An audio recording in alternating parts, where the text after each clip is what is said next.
put it out here. Solana is a great project. Now, there are some concerns that I have about it, but I'm in a much better mood when it comes to Solana than I was during the previous bull market. And today I'm going to explain why that is. And I'm also going to explain why I think Solana could 10x from where it is right now. That's right. I've got a price prediction coming for you in today's video, so stay tuned because I'm going to explain first why I'm a believer in the Solana project and an investor. And I'm also going to be sharing with you where I think it's going to go and when, why, and how. So let's get started. During the last bull market, I didn't touch Solana one time. I never bought a single SOL, and one of the main reasons, in fact, the main reason for that, was the fact that the entire blockchain could go down. Yes, literally, a bug could impact the blockchain and hit every single user. When you're dealing with a $50 billion network, that is unacceptable. Any blockchain going down is completely and totally intolerable, and I was not planning on investing in any project that would ever do that. At the same time, there were a ton of different projects that were basically pump and dump schemes going on the Solana network, although it wasn't really so much Solana's fault, it was more of FTX's fault, but we'll get to that in just a moment. And so I was very turned off to the whole project. Now, though, it's one of my biggest holdings in my altcoin portfolio, and today I want to explain why that is and why I think that it's going to be one of the best performing assets in the top 10 already in our portfolio. So, running through a lot of different points here in no particular order, I want to start off with the founder himself, Anatoly Yakovenko. Anatoly was a low-level software engineer at Qualcomm for about 13 years during the early days of the internet. And he worked on several different technologies that went into the majority of the modern smartphones back in the day. So if you saw something that was branded as Verizon or AT&T, normally their back-end hardware was being developed by another company like Qualcomm, and some of the things that he worked on, some of the lines of code that he wrote, were on millions of smartphone and early phone devices back in the late 2000s and early 2010s. And at his during his tenure at Qualcomm, Anatoly had to figure out how to make highly efficient code because these computers, i.e. these smartphones like the one I'm shooting on, didn't have a lot of bandwidth. They didn't have the ability to do that much. They just weren't very powerful. And so the code that was written on them had to be exceptionally efficient. Fast forward, and Anatoly starts dipping his feet into Bitcoin mining. And there's actually a funny quote where he was doing an interview with, I believe it was Mike Novogratz from Galaxy, and he says, yeah, I wanted to buy some Bitcoin miners, and they shipped the Bitcoin miners, but what they didn't tell us is that they used the Bitcoin miners and mined them for 6 months first, and that was kind of his introduction to scammers in the cryptocurrency space.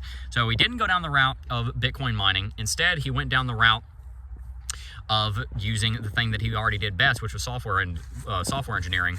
He got together several of his buddies from Qualcomm. They left, and 5 of them co-founded the Solana project. They raised $3 million in seed funding for 16% of the initial coins offered, and that went on to be one of the greatest investments in the history of mankind because that round of investment led to about a 1,000,000% return.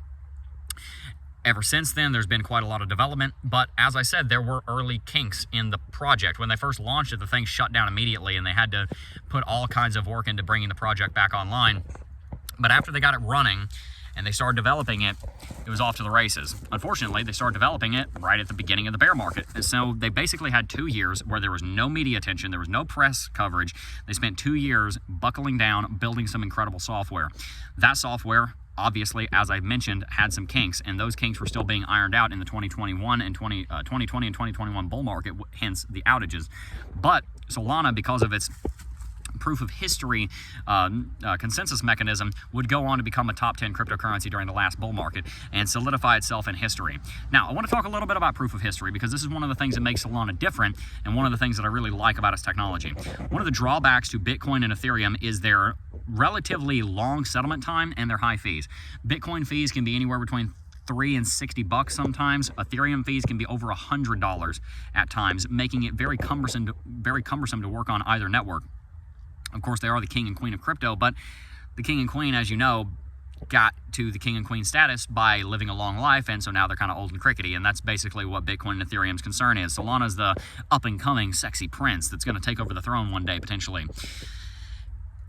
Whereas Bitcoin has a 10-minute block time and about a 60-minute settlement time. You have to have 6 blocks pass through. You have to have 6 blocks mined and confirmed, and each block takes about 10 minutes. So it's about 60 minutes to send a transaction fully confirmed on Bitcoin. It can take about a minute on Ethereum because each block goes through at about 10 seconds, and it can be very expensive. Solana, you can has about a 400 millisecond settlement time, and fees are often less than a penny. So that is great. You can also, the Solana white paper also basically details that Solana could handle up to 710,000 transactions per second, which is the kind of transaction per second you need if you're going to try and replace something like the NASDAQ or the New York Stock Exchange, or if you're going to try and be something like a payments network like Visa. Especially if you're trying to do both of those at the same time, which is basically what a layer 1 is doing, you need to be able to handle over 50,000 transactions per second, which Solana is capable of doing. Now, I want to go back to those outages because it's just this, it's just this, I'm not touching this with a 10-foot pole if this is going to happen. The last time that we saw an outage on Solana was February, I think it was 27th of 2023. A few months later, they released an update and the validators approved it, and the update fixed some. I'm not a blockchain developer. Okay, I'm gonna put that out there. The update fixed a lot of the code that was leading to those outages, and there's not been a single minute of outage ever since. So that assuages some of my concerns. If we start seeing outages again, you're gonna see my tune change, and so we want to keep that in the back of our mind. It hasn't even been a year since the last outage, but there is a promising track record there. You can go to a website, I think it's called status.solana.com. You can look something like that up. Just type into Google Solana outages, and there's going to come up with this website where it'll show 3 different months all at once with the green or red for outage. You can go back in time. Last time there was one, I think, was February 27th. 2023, and there was an update after that that seems to have fixed the problem. So with all of that said, that's kind of some history on Solana. Why am I all of a sudden so bullish on it? Well, I was always very bullish on the settlement time. I was always very bullish on the fees. I was always very bullish on the massive amount of developers. Solana's got like 600, 700 developers at this point. I think it's the 4th largest development community of every single other cryptocurrency project. But one of the drawbacks / benefits that Solana has is its Rust programming language. Rust is a very low-level, complicated programming language that you can build dApps and decentralized applications and DeFi on. But the issue is, since it's its own programming language, unlike the majority of other projects in crypto, which basically just derive themselves from Ethereum Solidity, you have to rebuild the entire decentralized application from the ground up if you're going to move to Solana. And I do have some experience in coding and software engineer. I went to an academy for it when I was in high school. And so I understand the difficulty of having to rebuild an entire application from the ground up. That can cost millions, tens, or hundreds of millions of dollars. Luckily, there was a development that came out recently called Solana, which is basically a way that you can port Ethereum decentralized applications all the way over to Solana into Rust without having to rebuild them entirely, which means that I think you're going to see a huge exodus of developers moving from Solidity and Ethereum over to Rust and Solana. And I think you're going to see a lot of the dApps and decentralized projects that are built out on Ethereum moving over to Solana in the coming years. And also, since we're not seeing the outages, man, a lot of the drawbacks that Solana had are now kind of gone. And that leads me to my final point about Solana, and that is, quite simply, it is facing the public. Solana is building out its Saga phones. Of course, you've heard about the Solana phones, which seemed like kind of a joke at first, but I'll tell you what, they're not bad. And they come with very secure hardware storage technology on them. They're good phones. People are buying them, and Solana is really being built in a way that's supposed to face the customer. They're trying to build out an ecosystem of consumer application, consumer applicable products. Star Atlas in the gaming sector. You got a lot of different projects being built out over there because the blockchain is so darn strong. Proof of history is one of the best technologies that's been developed in cryptocurrency, with the ability to I don't think I actually explained proof of history, but proof of history is a great technology because it allows the blocks to be validated, confirmed, and then sorted, which speeds up the blockchain exceptionally. And so with all that in mind, that brings us to the technicals, because we got to understand the fundamentals, but I'm also a technical analyst at heart. So right now, Solana is in a bit of a pullback. I'm shooting this video in a pre-recorded manner because I'm on vacation when you're seeing this, but I have a feeling Solana is still somewhere below its local high of $126. It's probably trading around $70 right now. You can check the chart and see how it's doing.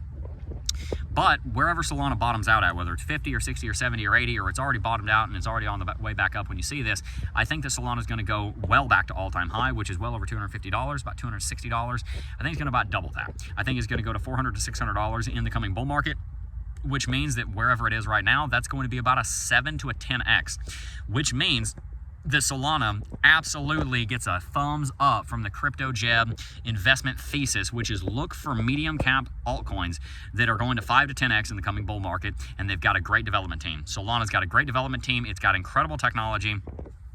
It's got a little bit of a troubled past, but they're working on it, and they've made some developments through it. No project is perfect, and quite frankly, I think Solana is going to be a winner in this bull market, and I think you will see it passing $100 billion market capitalization.